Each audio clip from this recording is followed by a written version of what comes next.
Unbelievable.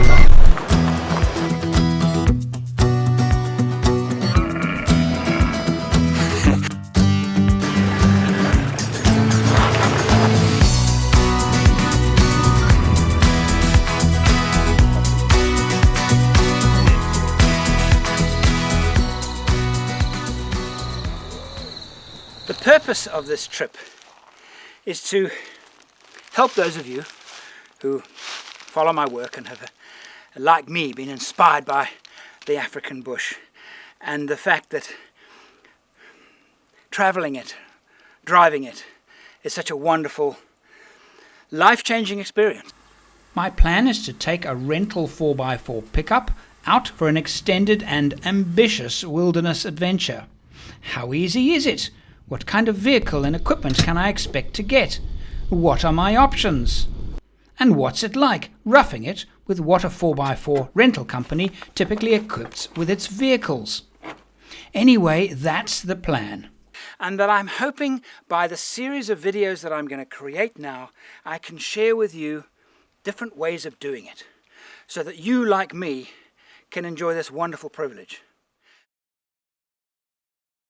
Every trip I take, I learn something new, and I've learned something new. Boom, day one, I arrive in South Africa, Cape Town International Airport, and they seize my cameras. I now need to pay a whole lot of money to them because you're not allowed to take, if your equipment is worth over 5,000 Rand, which is half the price, half the value of a mobile phone, you have to pay duty on it. So I've had to pay duty on it. But the trouble is with the South African system is, because I'm coming in from Cape Town and I'm leaving via Johannesburg, I won't get my money back. Or they said to me, and both of the policemen actually said to me, the system doesn't work very well, you might not get your money back. And it's 18,000 Rand, it's over $1,000 US dollars. I'm now going to go through that door and I'm going to find out if the paperwork has been completed. I'm going to get a few telephone numbers to get the process, but I'll see you in a minute, and if I'm lucky, well, if we're successful, I'll be coming out with some large bags. Nothing at the airport. It's actually a joke. Agent went to the airport, spent the entire afternoon yesterday, and they just mucked them around the whole day, and this morning they're going back to try again. The trip is on hold until we get the camera equipment. Well, I'm not going to sit here, so I'm going to go and see if the vehicle that will be travelling up to Botswana and Namibia has arrived. Well, this is a place very familiar to me. Not only is it familiar to me, I've spent a lot of good hours here. When I was building my Land Cruiser 78, I brought it to this place, R&D, off-road, Gobi Manufacturing, and they did quite a bit of work for me. And they are working on and completing the vehicle that we are going to be taking through Botswana and Namibia. Well, it's brand spanking new. Look at this, Land Cruiser double cab, 79 series pickup, 4.2 diesel engine. This is going to be my home for the next 2.5 weeks. That is, of course, if R&D can finish the equipping of the vehicle in time, and what is more of a problem is that the airport will release my cameras. Okay, 2 days later, back at the airport to see if I can collect. I think all the paperwork's together. I'm using my iPhone to film this because I don't want to be obvious about my carrying a camera. Africa. Yeah, I've lived here for 38 years and I know it can get bad. Today, it's bad. Further complication, I now have to leave the airport building because the goods actually in the country now. The agents have really pulled out the stops and do the paperwork tonight. Well, there it is. That's the thing that caused all the trouble.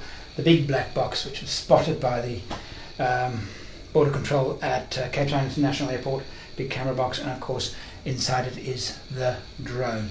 A Typhoon H drone. I've never shot with a drone before, it's all new to me, so I guess it's all part of the learning curve. Wasn't expected to be this way, but we will be taking the drone into Botswana and Namibia and hopefully getting some amazing shots with it.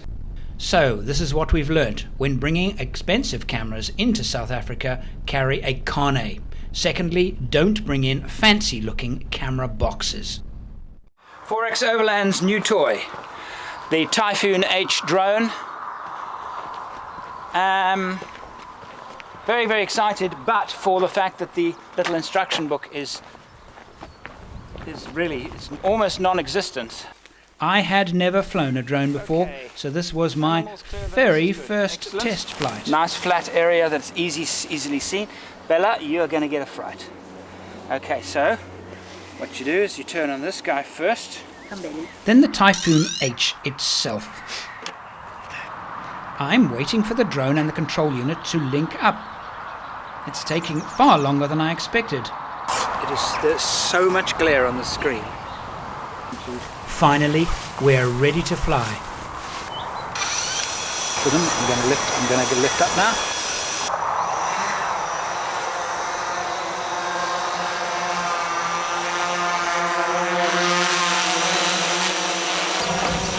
I can see absolutely nothing. I can see it. I can see more like this.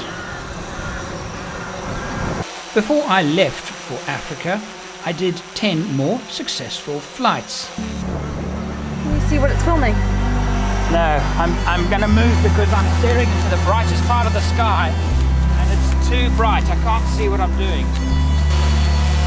I love the idea of filming wide open spaces of the African savannah from the air, and this is my chance to do it. I do think now that I am a good enough pilot to take this on my expedition. I look forward to some fantastic footage. The following day, everything's in order. They're doing finishing touches to the vehicle, busy packing up now. But to be honest with you, I'm finding it very difficult to focus on the task ahead because, well, look what I find. Isn't it beautiful? Now, this vehicle is obviously inspired by my design, but they've actually improved it. They've improved it in a lot of ways, and I just see so many fantastic additions to what. I mean, I like to think that it was inspired by my vehicle. Maybe it wasn't. Whatever, isn't it fantastic? This vehicle was actually developed by Paul Marsh for an American client. This is one of the two last Land Cruiser 78 Troopies sold in South Africa. Toyota South Africa are no longer importing the 78 Troopy into the country. He bought the last two, and this one building for a very, very lucky client. Beautiful work. Better than mine, much better than mine. If I look at the way it's done, I'm green with envy. Nice, eh? My travelling companion, Paul Marsh, has been commissioned by a UK-based safari company to upgrade their ageing Land Rover fleet to Toyota Land Cruiser. This is the first of a new fleet, and we are the lucky ones to be taking it out on its first trial run, testing the vehicle and its equipment. This does please me. BF Goodrich all-terrain KO2 tyres. At last, the vehicle is ready. It's supplied by Safari Drive, a company specialising in self-drive adventures into Africa. All right, we're finally ready to go. Gonna pack the vehicle now. Almost everything you see here is supplied with the vehicle by Safari Drive. See, my idea is that I don't want to add to the experience by bringing a lot of my own stuff, and nor do I want to leave any of their stuff out.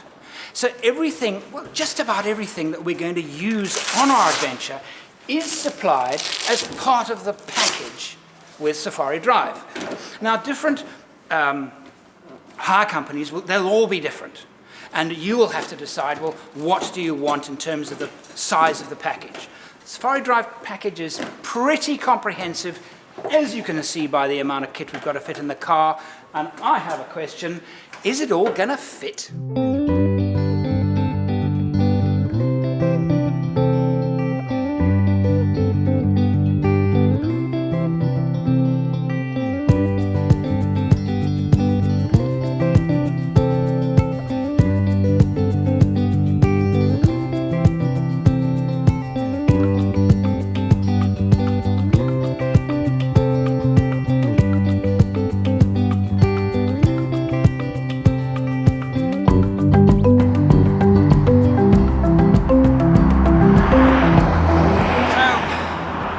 can't remember a time that the stress of getting out of Cape Town, because everything, it was as if the world was conspiring against me to get on the road.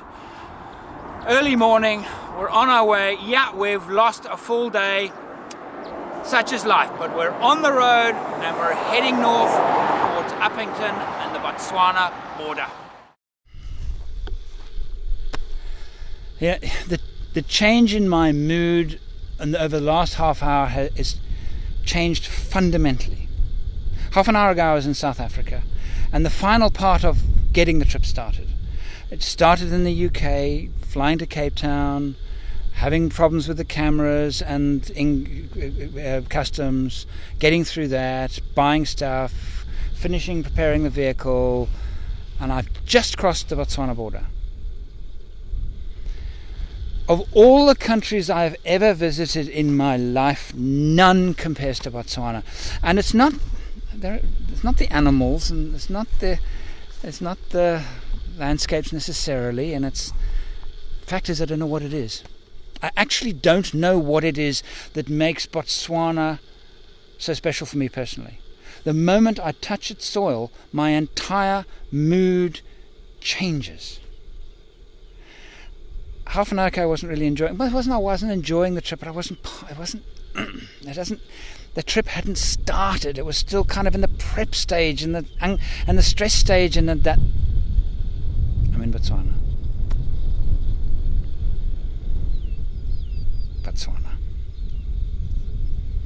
And everything about it is absolutely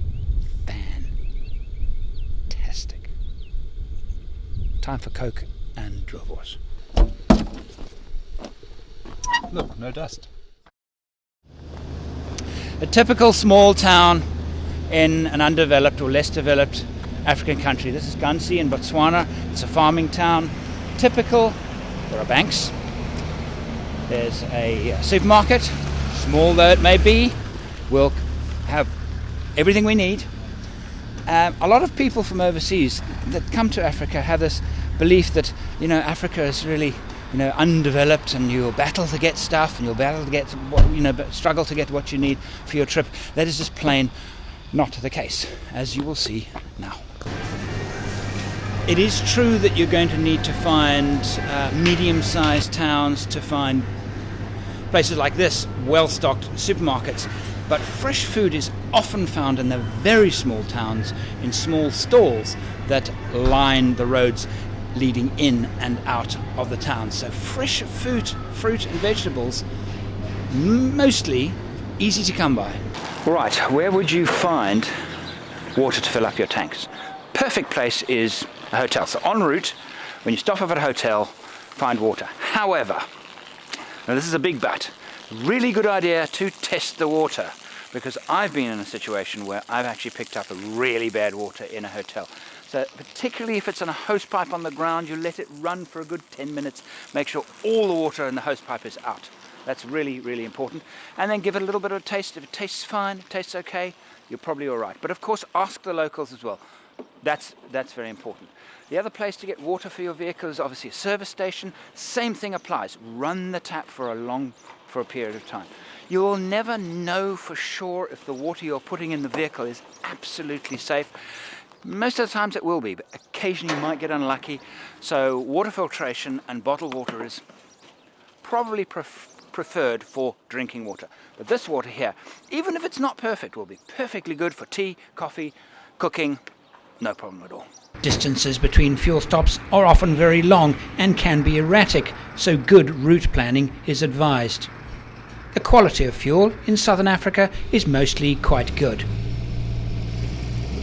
So, I like nothing more than this. There's nothing that I've ever done that I like more than this. In Botswana, you're leaving the tar road. This is the Mount Gcwihaba road, and we're off to Drotski's caves. I've never been to this part of Botswana before. It's very, very remote, about 130 kilometers of probably rough, quite rough sand track, and to a place I've never been to before. I welcome you on our ride. Very, very exciting. rock cliffs. So uncharacteristic of the Kalahari. You know, the Kalahari, generally speaking, doesn't have any rocks. Very few. There are isolated places where you can find rocks. Where I lived in the Kalahari in the middle of the Okavango, there are no rocks at all. So when the monkeys gave us a hard time, and well, there was nothing to throw at them. Well, we could throw a stick, but they just throw that back. But anyway, rocks, and of course the caves are ahead of us now.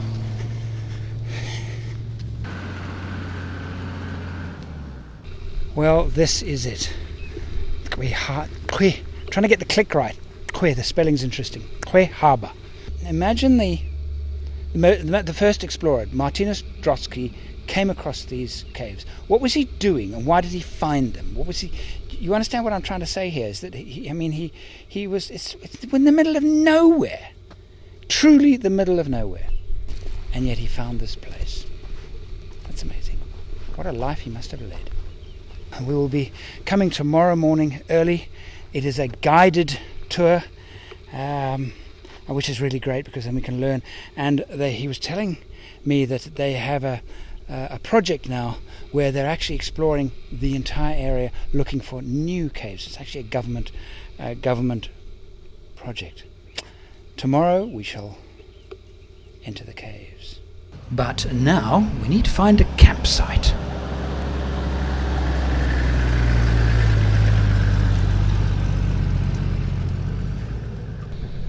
Well, here we are next to this beautiful tree and a stunning campsite. This is actually not designated as a campsite.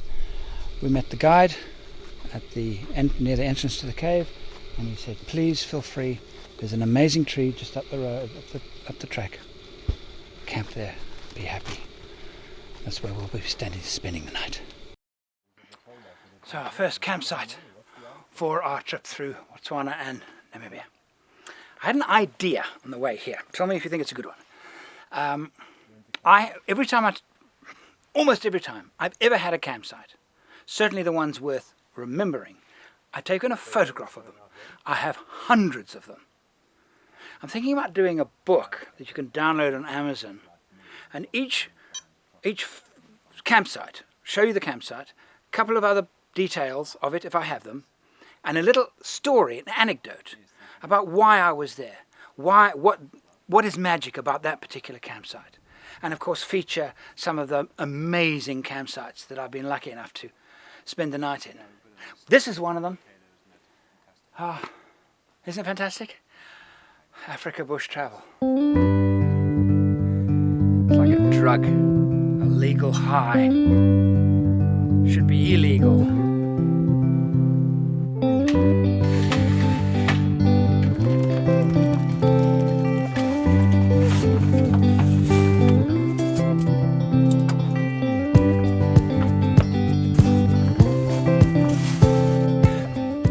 Another number of choices if you want to come to Southern Africa and do a driving holiday. You need a vehicle. You need to rent a vehicle. If you don't own one, you need to rent one. There are a number of options. You can phone up a company, rent a vehicle, arrive at the airport, and go on your trip. That you have planned, that you have made all the bookings, done all the research. Is this place open? What time of year is best? What's the best campsite in that area? Etc., etc. That's the one way of doing it. The next way is to rent a vehicle that is fully equipped. So it has its own tents and cooking grids, and knives, forks, spoons, sleeping bags, the works, and kind of do the same thing. Get on the road and have this incredible experience. There's a third option that not that many people know about. And that is the option that I've chosen to share with you. Because in many ways, this particular option removes almost all the risks. The risks of, for example, arriving at the wrong time of year. Getting your bookings wrong and you arrive, and it happens, not that often, but it does happen, arrive at a national park and it's fully booked and they've lost your booking. It happens. Taking a road that is just not the right road, the wrong track, getting lost. Planning badly. You don't have local knowledge. If you've got local knowledge, then why would you want to buy local knowledge? You've got your own local. But most people renting a vehicle, coming from out of Africa, renting a vehicle, do not have local knowledge. They have no access to local knowledge. And they'll do a bit of Googling, but that's not local up-to-the-minute knowledge. That knowledge is available in a package which comes with tents and sleeping bags and blankets and all the travel stuff, and everything is delivered, including, of course, the vehicle and all of the bits attached to it. Not only that, with this package you get a bit of training too. How to avoid stuff that is probably not obvious to many of you. The pitfalls of Africa bush travel. Dangers from animals. Are they real or just imaginary? Or do you watch a lot of Discovery Channel and have this idea that every insect in Africa is out to bite you? Which is of course not the case. For example, Listen very carefully. Can you hear that? Nor can I. That isn't the sound of the barking gecko. Beautiful little creature, burrows into the ground, and there are hundreds of thousands of interlinking holes in the ground where these little creatures spend their lives seeking out insects and charming visitors. The Aha Hills that we will visit tomorrow. Aha is a Khoisan name reflecting the noise that you cannot hear right now of the barking gecko. I think this is the very first evening I've ever spent in the Kalahari and I haven't heard a barking gecko. And there are the hills named after them. And I'm sometimes asked, why don't you do wildlife films? Now you know why.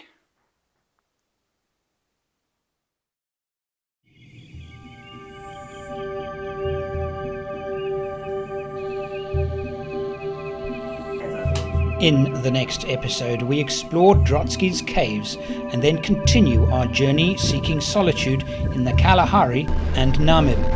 We cross the border into Bushmanland, one of Africa's least populated regions. All your own booking off time. Amazing, man. He pointed out to me that that black line is in fact the Earth casting its shadow on its own atmosphere. Wow, how about that?